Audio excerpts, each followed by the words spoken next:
The Wolf and the Seven Little Goats.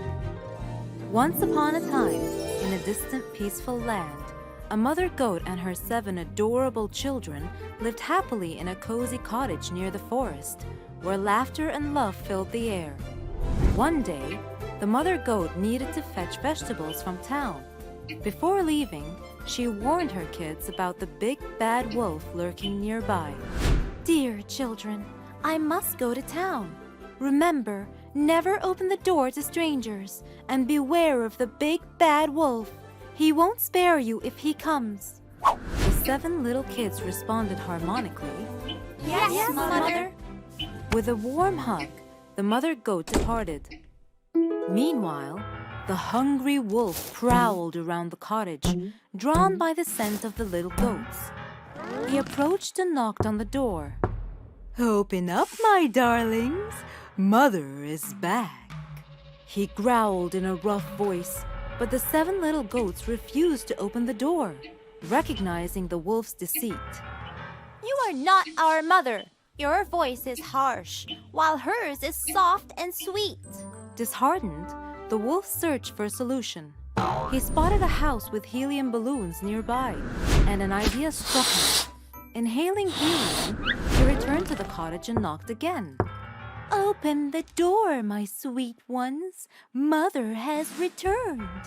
This time, the youngest goat checked under the door and remained unconvinced.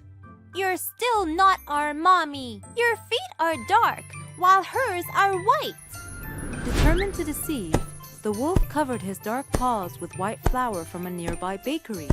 With his feet now white, he returned to the cottage and tried once more.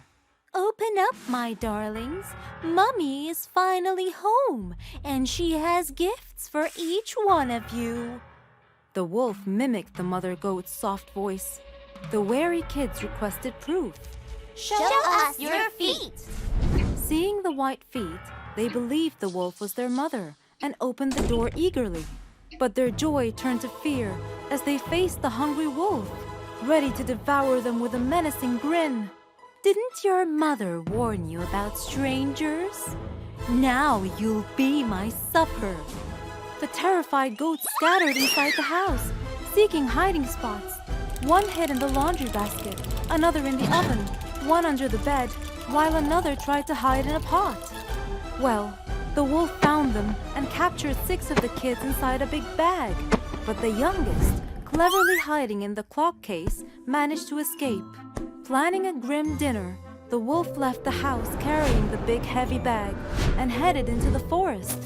By the river, he lay beneath a tree to rest a bit and soon fell asleep with the bag next to him.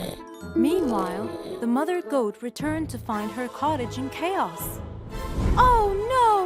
What happened here? Where are my sweet little kids?" Horrified, she searched for her missing children and heard a faint noise coming from the clock. Upon opening it, the scared baby goat leapt into her arms. Determined to rescue her other kids, the mother goat went out in pursuit to find the wolf. She spotted him sleeping beneath a tree, with the bag of captured goats beside him. She quickly released her little ones and devised a plan to end the wolf's threat. "Fetch some big stones, my sweethearts. We'll fill the wolf's bag while he sleeps," she instructed. The little goats obeyed, filling the bag with heavy stones. As the sun set, they returned home safely, grateful for their escape and their unbreakable bond. The next day, the thirsty wolf woke up and rushed to the river, carrying the heavy bag. But as he leaned in to drink, the weight of the stones pulled him into the water, never to be seen or heard from again. Peace returned to the forest, thanks to the bravery and cleverness of the mother goat and her little kids. The Old Man and His Grandson. Once upon a time, in a small village, lived a single father named Jack, affectionately known as Jack the Jolly, due to his perpetual cheerfulness. Jack adored his son, Hansel, and ensured he had a happy, love-filled childhood, never letting him feel the absence of a mother. He cooked, played games, and comforted the little boy when he felt sorrow. making sure Hansel always felt cherished and secure. Hansel grew up to be known as Hansel the Handsome. His charming looks and kind nature earned him this nickname. He cared for Jack, remembering his sacrifices and love. The young man ensured that his father never felt alone. One day, Hansel fell in love with a girl named Elsie, and they married with Jack's blessing. However, it wasn't long before Elsie showed her true colors, pulling Hansel away from his father. Hansel, where are you going? To check on my father. And what about me? Of course, sweetheart. I'll stay with you. Under Elsie's influence, Hansel neglected Jack, who grew lonely. However, when Elsie gave birth to their son, Harry, Jack found joy in his grandson. But Elsie, jealous of their bond, wanted Jack out of the house. Why don't you send him away to an old age home? But this is his house. Also, we need someone to take care of Harry. You're right, but I'm telling you, this can't go on forever. I want him out of this house soon. 8 years later, Jack's health declined significantly. One day, during dinner, his trembling hands spilled broth on an expensive tablecloth, making Elsie furious. In response, Elsie demanded that Jack eat behind the stove, and when he dropped his bowl and broke it, he was given a wooden bowl to eat from. Harry, Jack's only comfort, often sat with him to keep him company and bring a smile to his sad face. Weeks passed, and one day, Hansel and Elsie saw Harry collecting wood and playing with it. Look how innocently our son plays. What are you doing, Harry? Building a home for us? No, I'm making wooden bowls for you. Wooden bowls? But son, we don't need wooden bowls. Not now, but when you're old like Grandpa. I don't want you to be breaking earthenware. That's why I'm making them now. Hansel and Elsie were struck by their son's words, realizing the cruelty they had inflicted on Jack. The innocence of Harry's actions mirrored their future, awakening a sense of shame and remorse in them. "We've been so unkind," Hansel lamented, his voice heavy with regret. "Let's treat Father better," Elsie agreed, tears welling in her eyes. Their son made them realize that one should always take care of his parents when they are old, or they take care of him when he is young. From that day forward, they took good care of Jack, ensuring he ate with them and was surrounded by love and respect. Hansel vowed to always honor his father.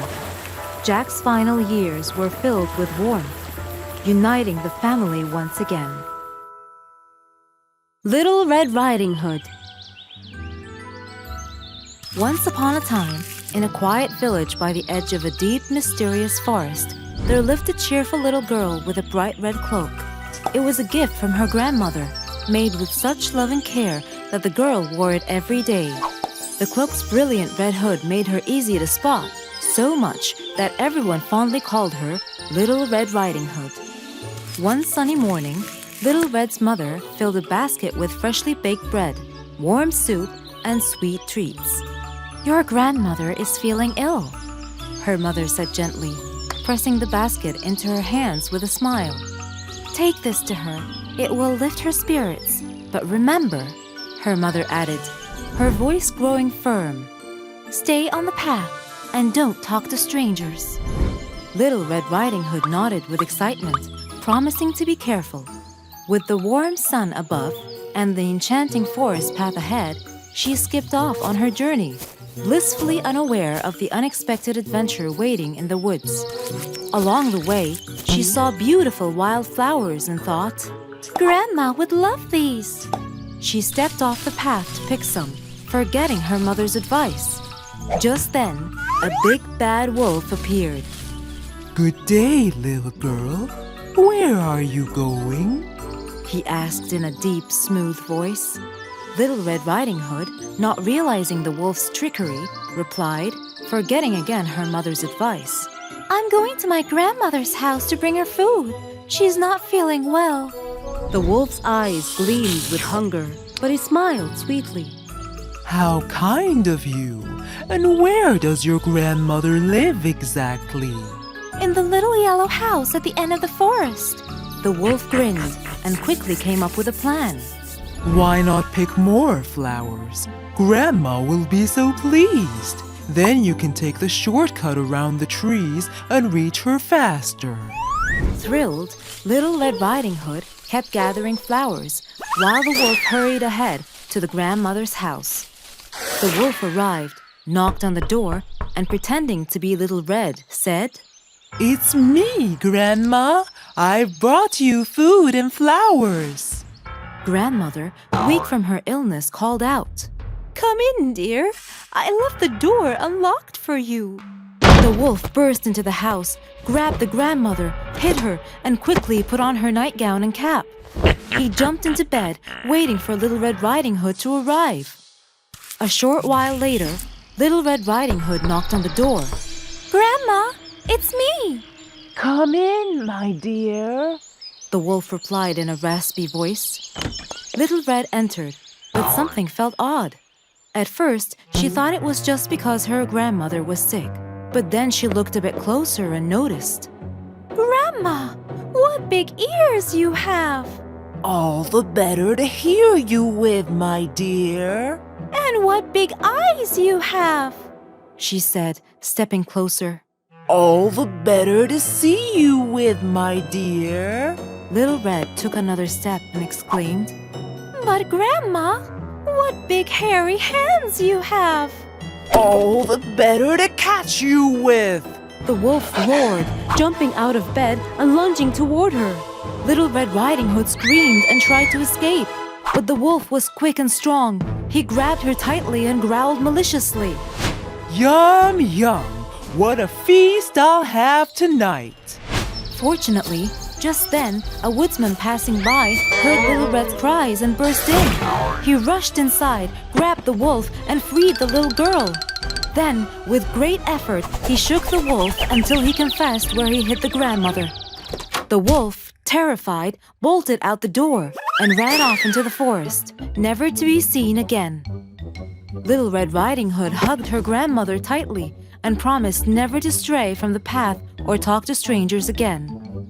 From that day on, Little Red Riding Hood lived happily and carefully, always remembering the lesson learned.